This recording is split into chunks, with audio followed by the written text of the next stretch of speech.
Korktuğum başıma geldi, duydun mu? Ben seni bir türlü unutamadım.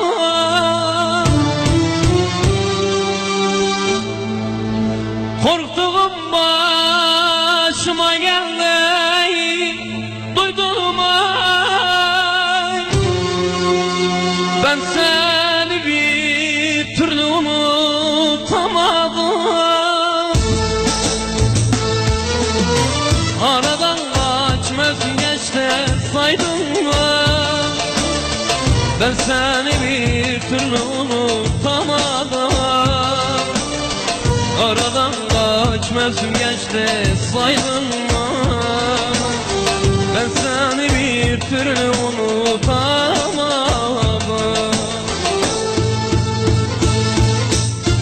Sensizlik öyle parayla zalim ki İçimde bir yerler kanıyor sanki.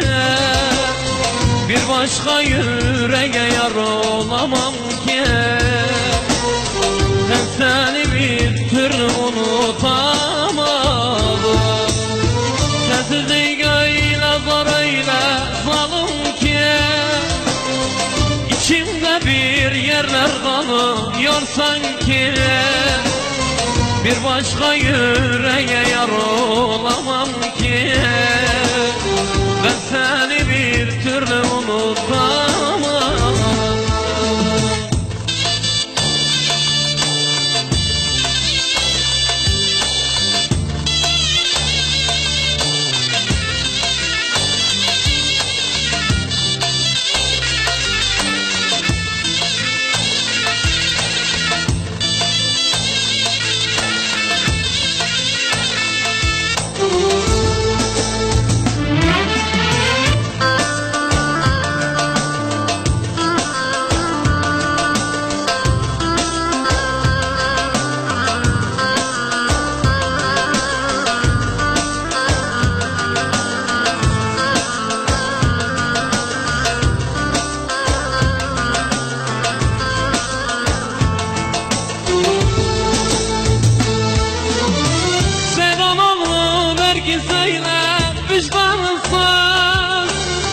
Ne vardı gidecek böyle zamansız.